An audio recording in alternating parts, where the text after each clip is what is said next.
yang sesungguhnya. Ya, ini Isra Mi'raj kedatangan Muhammad kepadaku, tamu yang terhormat. Judulnya begitu. Kayak apa cerita Isra Mi'raj versi Maha Suci? Nanti kita bandingkan dengan versi ulama yang suka ngelama.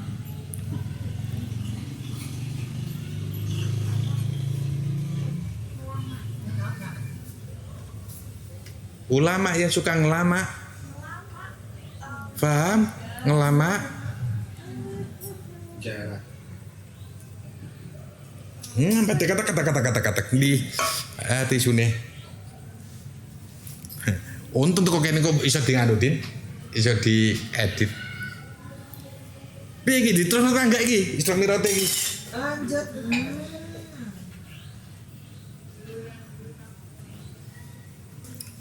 Ini baru peristiwa Isra Mi'raj ya. Isra Mi'raj kedatangan Muhammad kepadaku. Ku siapa? Maha Suci, tamu yang terhormat.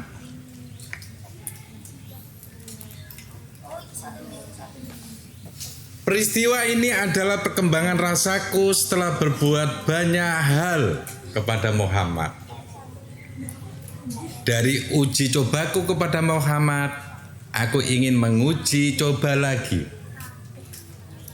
Dasar Tuhan ini banyak maunya, ngandani dirinya sendiri ya. Dasar Tuhan ini banyak maunya. Muhammad telah mengenaliku sebelum ia bertemu denganku. Ia bersahabat dengan Jibril, dan Jibril begitu dekat dengan aku. Bila aku bisa sedekat itu dengan Jibril, aku seharusnya lebih dekat dengan manusia. Nah, ada problem kan? Bila aku bisa sedekat itu dengan Jibril, aku seharusnya lebih dekat dengan manusia. Tuhan kadang belum mau terdik, termasuk aku.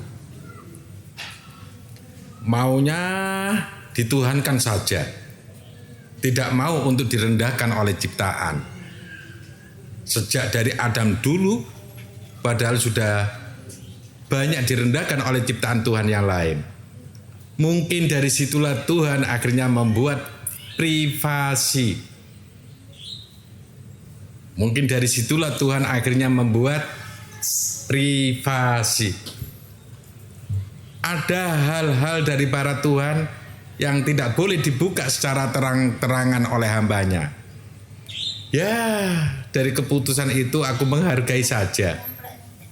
Kami sebagai para Tuhan akan mengerjakan lebih bagus lagi untuk umat.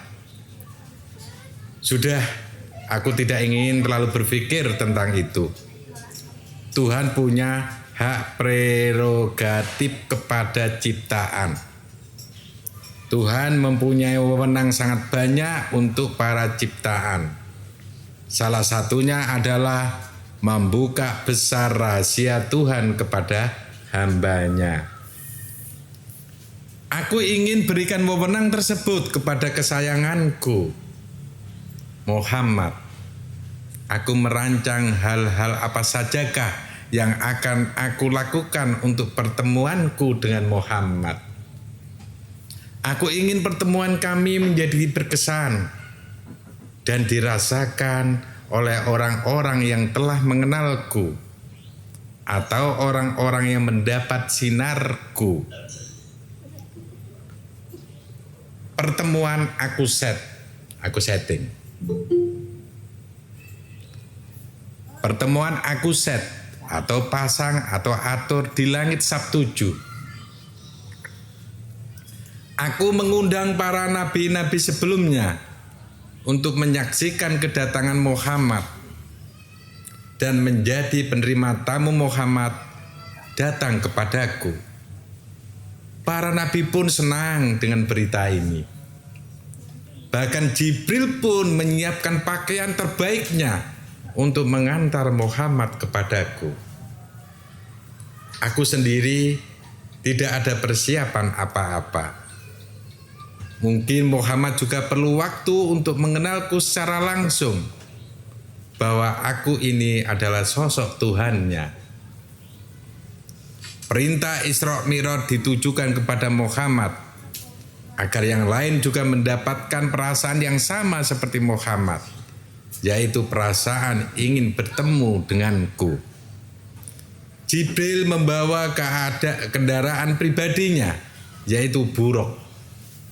Buruk adalah hewan peliharaan Jibril dan sering dilatih kemampuan oleh Jibril. Jibril datang kepadaku dan membawa surat tugas yang akan diantar kepada Muhammad. Surat tugas itu ada 3. 1 untuk Muhammad, 1 untuk Fatimah, 1 untuk Ali. Nah, yang ini yang belum terceritakan. Jibril turun ke bumi mengendarai buruk dan berhenti di luar rumah Muhammad. Muhammad saat itu bermunajat kepadaku. Dia mendoakan umatnya kepadaku dan memintakan kebaikan kepada umat. Jibril mengantar surat tugas kepada Fatimah dan Ali untuk mengawal Muhammad berangkat di hadapanku. Fatimah dan Ali pun bersiap-siap menjalankan tugas. Mereka termasuk orang-orang yang disucikan. Ali mendapat perintah terlebih dahulu untuk datang dan menunggu di depan singgasana. Jadi yang datang Ali terlebih dahulu. Sedangkan Fatimah akan berangkat setelah Muhammad sampai. Jadi berangkatnya sendiri-sendiri. Jadi Ali yang berangkat dulu, baru Muhammad, baru Fatimah. Jibril dengan perasaan rindu kepada Muhammad datang menyampaikan, Assalamualaikum ya Habibika. Kok gak dijawab Assalamualaikum ya Habibi ya? Assalamualaikum ya Habibika. Assalamualaikum ya Habibika.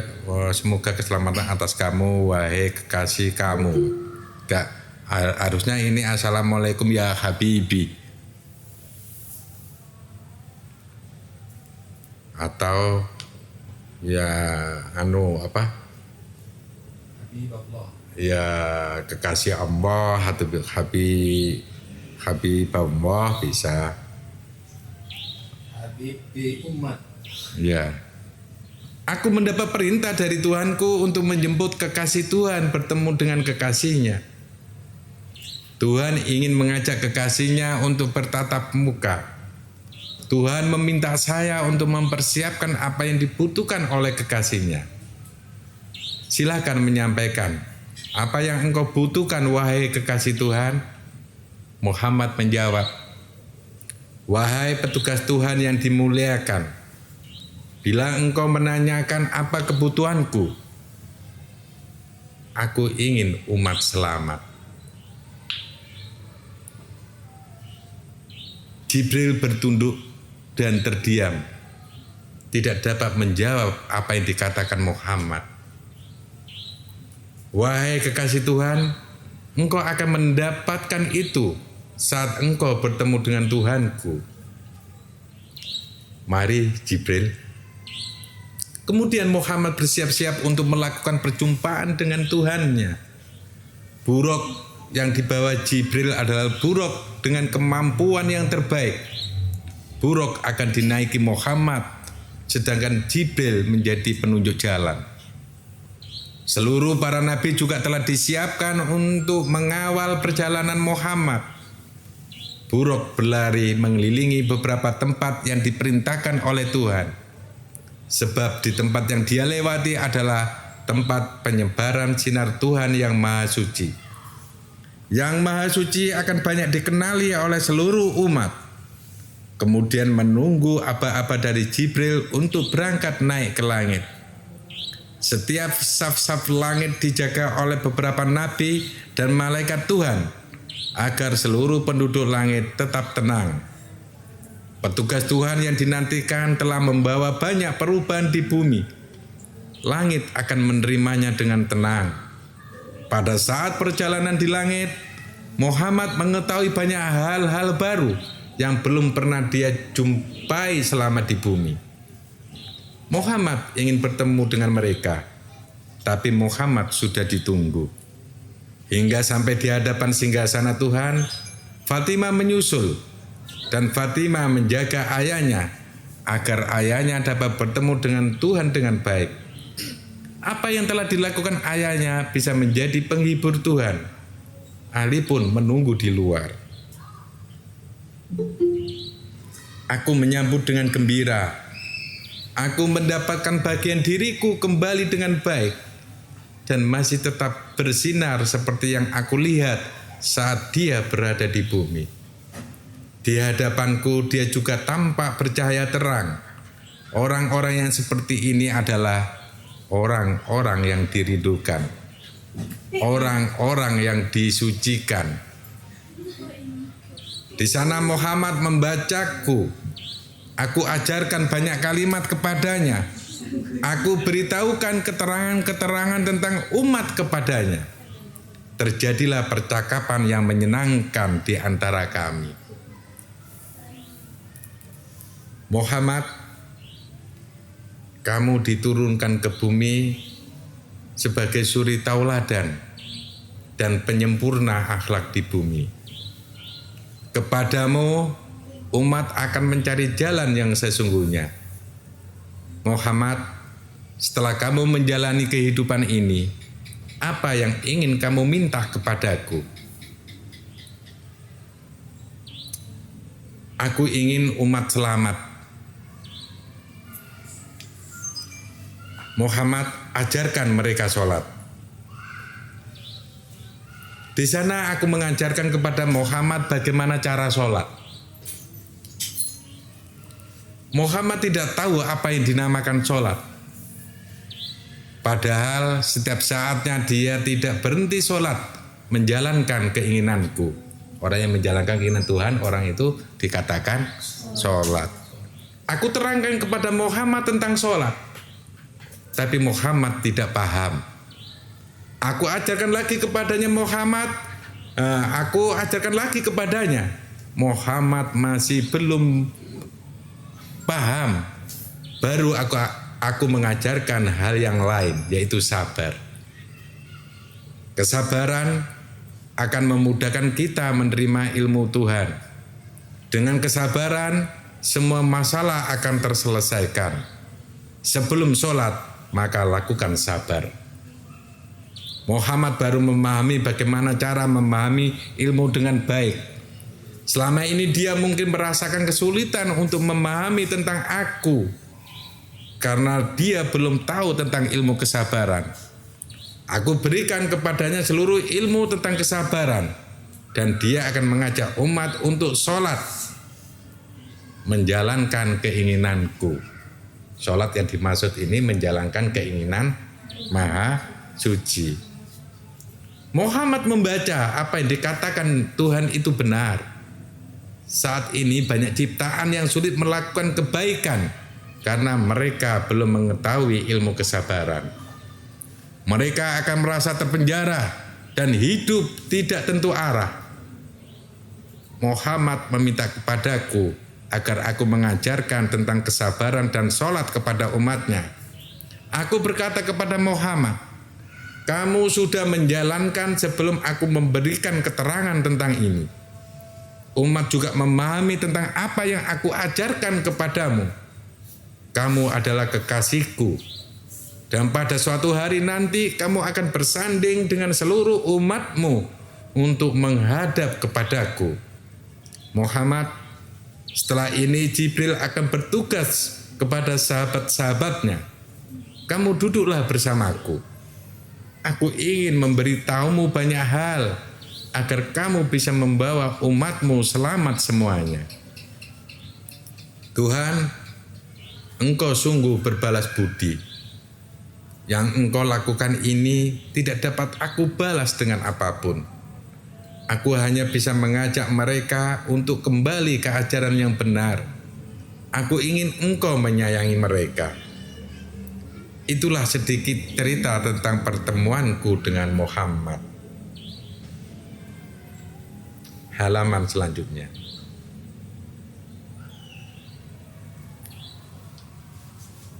Menuju periode baru.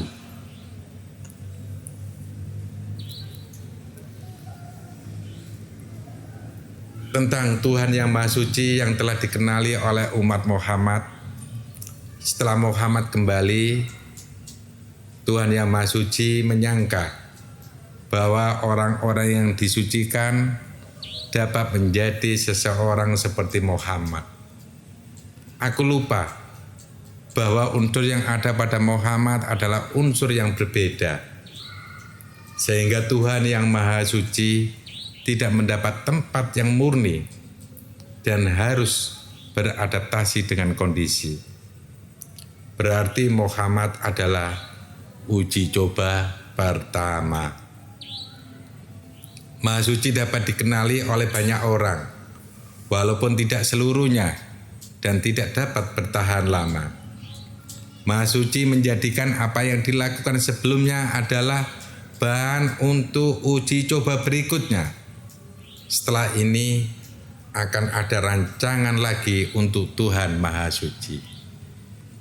Semoga di rancangan berikutnya bukan Tuhan yang Maha Suci berhasil, tetapi seluruh ciptaan berhasil mensucikan dirinya menjadi manusia suci. Jadi Nabi Muhammad ini uji coba pertama untuk menjadi manusia yang disucikan. Berikutnya Maha Suci juga menyempurnakan apa-apa yang sudah apa-apa yang sudah turun di bumi ini untuk lebih disucikan lagi. Kalau kemarin ada manusia yang disucikan, tapi manusia yang disucikan ini tidak berjalan sebagaimana mestinya, karena manusia yang di sekitarnya itu karena dapat imbas dari Muhammad. Jibril juga gara-gara tugas itu menjadi satu sosok yang disucikan. Makanya Nabi Muhammad menjadi uji coba pertama. Jadi ketika nanti di hari akhir, karena ini Nabi Muhammad sudah menjadi nabi penutup, maka nggak ada nabi-nabi setelahnya. Tapi di akhir zaman ada Nabi Isa, tapi kan sudah pernah turun. Makanya kita sudah nggak ada nabi. Tapi kalau ada orang yang mengaku nabi, silakan aja. Kenapa sih orang suka dengan julukan nabi? Itu terserah mereka mau menjuluki apa.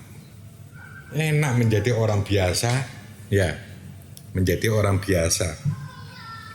Tapi di sini Maha Suci mau membuat satu rancangan lagi bahwa di akhir zaman nanti menurunkan manusia suci. Manusia suci itu ditaruh di mana? Terserah Maha Suci. Makanya bahasanya semoga di rancangan berikutnya bukan Tuhan yang Maha Suci berhasil, tetapi seluruh ciptaan berhasil mensucikan dirinya menjadi manusia suci. Keinginan Maha Suci seluruh manusia itu akan mensucikan dirinya menjadi manusia suci. Rancangan berikutnya begitu. Wow, rancangan yang luar biasa. Nah, rancangan ini berawal dari uji coba pertama manusia yang disucikan. Makanya nanti perbedaannya kalau Maha Suci ngikuti perbuatan Nabi Muhammad, kemungkinan namanya dikenal aja sudah suka. Tapi kalau dirancangan di manusia suci nanti, apakah rancangannya sama dengan Muhammad? Mestinya karena ini uji coba mungkin sudah ada kesempurnaan. Makanya ada bahasa di sini, semoga di rancangan berikutnya bukan Tuhan yang Maha Suci berhasil, tetapi seluruh ciptaan berhasil mensucikan dirinya menjadi manusia suci. Manusia suci, ya dia lagi. Dianya siapa? Maha Suci. Manusia suci, ya dia lagi. Kepingin dia di akhir zaman ini kepingin tampil ya menjadi manusia suci. Kalau kemarin perbuatannya aja yang tampil ya di zaman Nabi Muhammad ini adalah uji coba pertama untuk menyempurnakan rancangan berikutnya, yaitu rancangan manusia suci.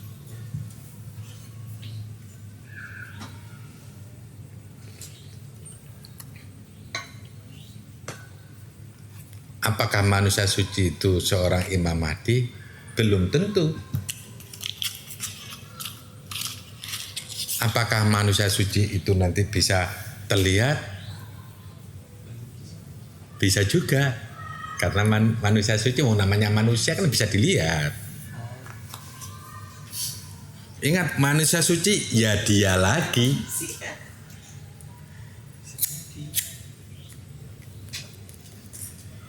Cuma kalau manusia suci nggak mungkin pakai baju putih-putih, ya.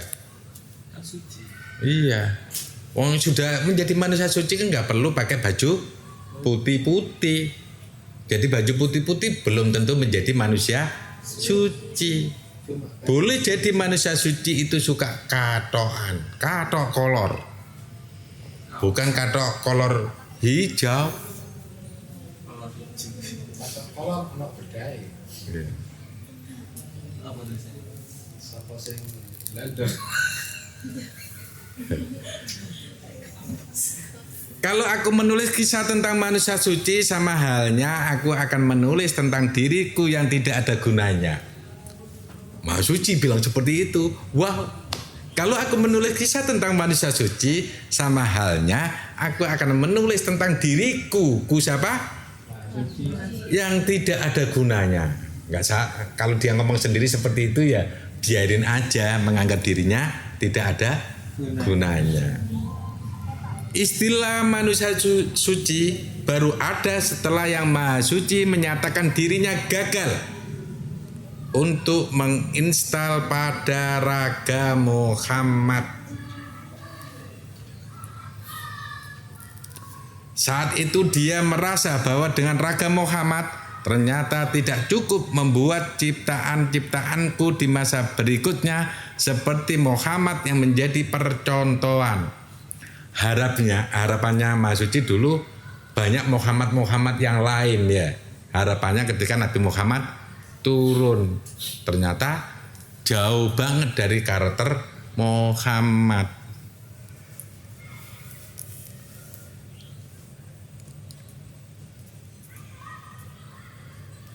Ternyata setelah dirundingkan lagi, Muhammad masih belum tepat sasaran. Muhammad adalah nabi penutup. Bukan berarti power kenabian berhenti setelah Muhammad. Ingat? Bukan berarti power kenabian berhenti setelah Muhammad. Dari situlah aku berpikir bahwa harus ada Muhammad yang lain yang menjadi penyempurna Muhammad yang sudah terpilih itu. Yang Maha Suci, dia tidak berputus asa atau tidak merasa cukup gagal, sebab dia ingin mencari tahu kegagalan yang lain yang lebih gagal daripada pada saat Muhammad. Apik ya modelnya Maha Suci ya. Saya ulang lagi. Yang Maha Suci, dia tidak berputus asa atau tidak merasa cukup gagal, sebab dia ingin mencari tahu kegagalan yang lain yang lebih gagal daripada pada saat Muhammad. Yang Maha Suci berencana mengubah pola dan aplikasi yang diberikan kepada Muhammad. Yang Maha Suci berandai-andai bila ada sosok seperti Muhammad, tetapi dia tahu tentang aku dan dia menggali lebih banyak tentang aku, maka akan lebih mudah urusan-urusanku itu akan berjalan. Yang Maha Suci kemudian ikut membayangkan bahwa nanti di zaman menjelang penutupan dunia, maka Maha Suci harus dikenali oleh seluruh ciptaannya. Seluruh ciptaan wajib untuk datang kepada Yang Maha Suci dan mengetahui apa-apa tentang dirinya.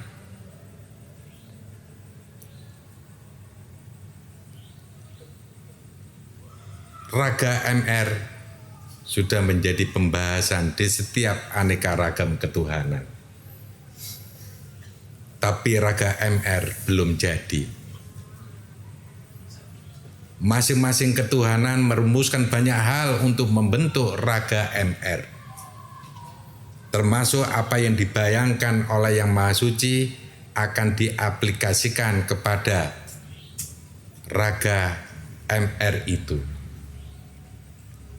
Setelah usulan terkumpul menjadi satu dan dalam proses yang cukup panjang, Yang Maha Suci senang karena dia akan melihat desain yang dibuat melalui raga MR. Sejak pembuatan konsep dari Yang Maha Suci, dia dalam kurung Yang Maha Suci merasa sangat senang dan yakin bahwa ciptaannya kali ini akan membawa perubahan yang sangat besar. Karena raga diambilkan dari aneka ragam kondisi yang sudah ataupun akan berkembang. Kemungkinan saat seluruh kejadian tidak mudah terpecahkan, maka dengan persiapan penciptaan yang dilakukan oleh aneka ragam ketuhanan akan menjadi solusi. Di antara Tuhan-Tuhan yang sedang membuat polanya, ada nominasi terbaik. Ada 5 kategori pilihan terbaik dari apa yang direncanakan masing-masing Tuhan. Di antaranya, 1. Walidat. 2. Imam Mahdi. 3. Pemimpin dunia. 4. Robot. 5. Manusia suci. Nominasi terbaik akan menjadi pimpinan untuk melaksanakan pola-pola yang lain atau rancangan-rancangan yang lain. Itu artinya rancangan-rancangan Tuhan yang lain terwakili atau memperkuat 5 hal yang telah disepakati. Akhirnya Yang Maha Suci memproses usulannya itu agar raga MR dapat menerimanya dengan baik. Ini bukan sekedar pembuatan atau ajang untuk bergaya bagi para Tuhan, tetapi justru menjadi masalah berikutnya. Sebab usulan-usulan dari aneka ragam Tuhan bisa menjadi bumerang bagi usulan yang lain. Sehingga Yang Maha Suci ikut berpikir, apa yang menjadi tantangannya untuk menitipkan status atau julukan manusia suci bagi raga MR. Konsep manusia suci oleh Yang Maha Suci.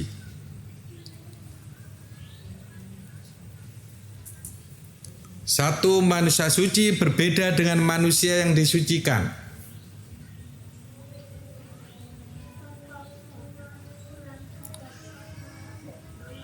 Manusia suci berawal dari manusia yang disucikan.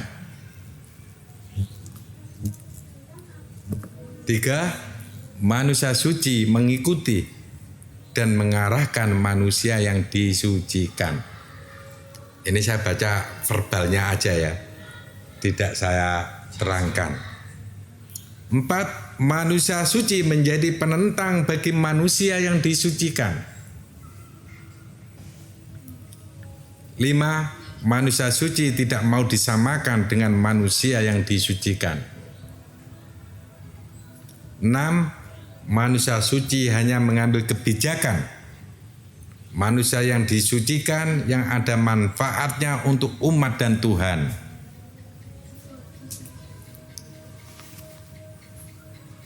Ini mau diterangkan atau enggak ya ini ya? Nanti ya kita terangkan pada saat ini sudah dikontenkan. Biarkan orang berpikir tentang itu semuanya ya. Nanti kita terangkan setelah ini sudah direkam. Nggak sekarang. Waduh, nanti saya diprotes sama orang-orang ya. Biarkan orang-orang nanti berpikir dan kepingin minta penjelasan, ya biarkan dia. Kolom komentar.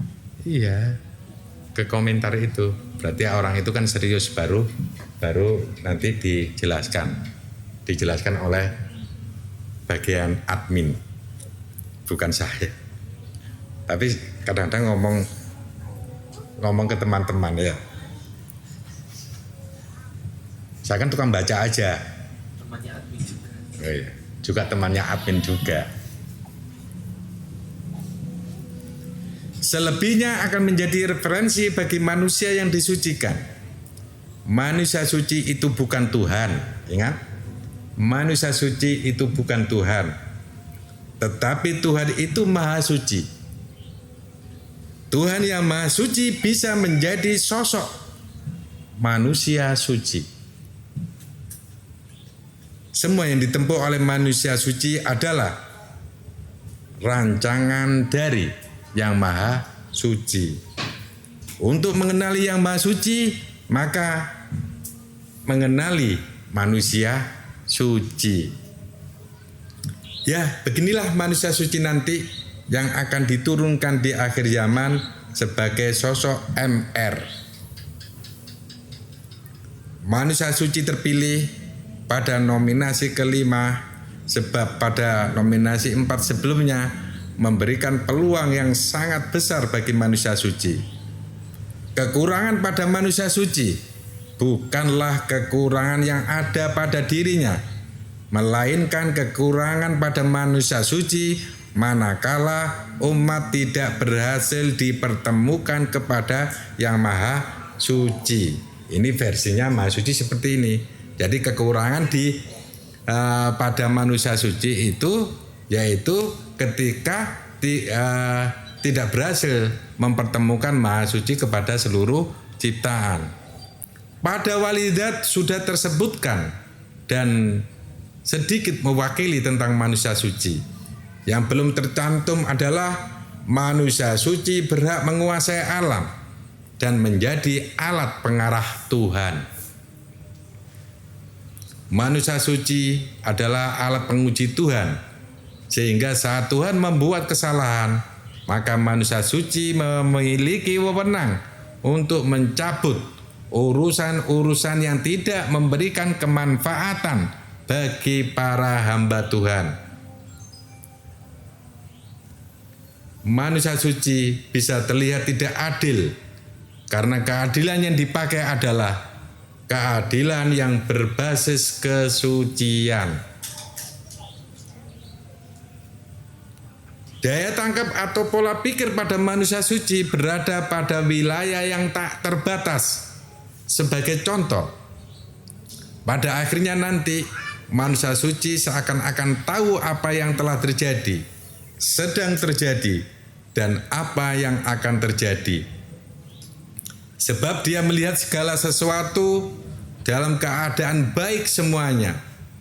Bagi penentang kebaikan yang harus berjalan atau yang membuat kerusuhan, maka dengan power manusia suci, maka dia mendapat fasilitas disucikan kembali tanpa bersyarat. Kok bisa ya? Begitu ya rancangan si Maha Suci ini. Tidak ada yang bisa menyalahkan manusia suci kecuali yang Maha Suci merubah rencananya. Saat perubahan rencana yang dilakukan, maka yang Maha Suci harus berhadapan dengan aneka ragam ketuhanan. Modal awal yang baik untuk masa depan dan penutup akhir zaman, ya dialah manusia suci.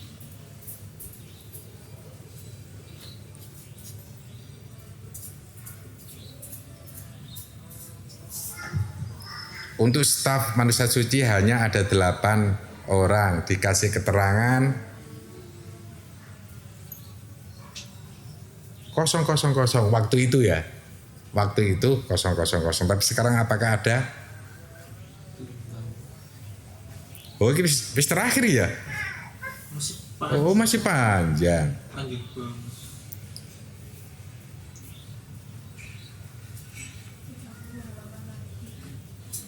Ada percakapan apa perlu saya baca ya? Enggak. Nggak perlu ya percakapannya ini ya. Kayaknya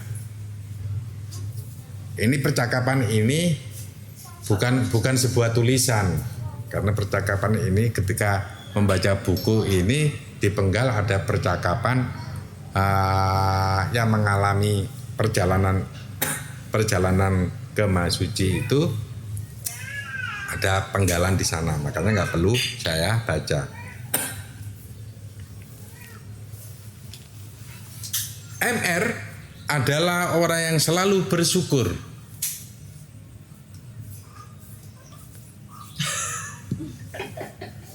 Oleh karena itu, apa-apa yang akan dia terima nanti adalah bentuk rasa terima kasih Tuhan kepada raga. Tuhan, ya kepada Tuhan itu sendiri. Manusia suci yang ada pada MR tidak akan diketahui oleh raga sebelum raga mulai menerima dan tahu tentang dirinya secara berurutan, yakni urutan yang ada di atas.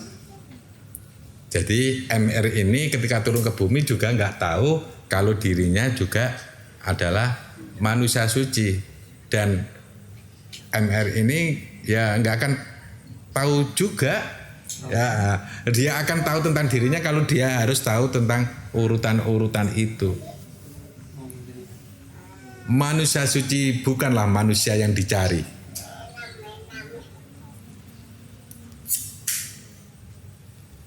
Siapa yang mau mencari manusia suci juga ya? Manusia suci bukanlah manusia yang dicari, melainkan raga itu sudah dipersiapkan sejak dahulu. Dan raga tinggal menerima apa-apa yang sudah direncanakan. Saat julukan manusia suci itu ada, yakni setelah adanya julukan manusia yang disucikan, yaitu Muhammad. Dan Muhammad tidak tahu tentang manusia suci. Bahkan Muhammad baru mengetahui bahwa dirinya adalah manusia yang disucikan setelah proses Jibril membelah dadanya. Dan itu berjalan dalam waktu yang agak lama. Itu berarti untuk menerima dan mengetahui tentang julukan manusia suci juga perlu memberikan kesempatan bagi raga untuk menerimanya dan mengetahuinya. Hingga pada akhirnya raga tersadar bahwa manusia suci itu penting. Manusia suci itu dibutuhkan. Manusia suci akan menjadi kunci untuk terbawanya seluruh umat pulang dengan keadaan sempurna. Tidak akan ada kesempurnaan tanpa adanya manusia suci.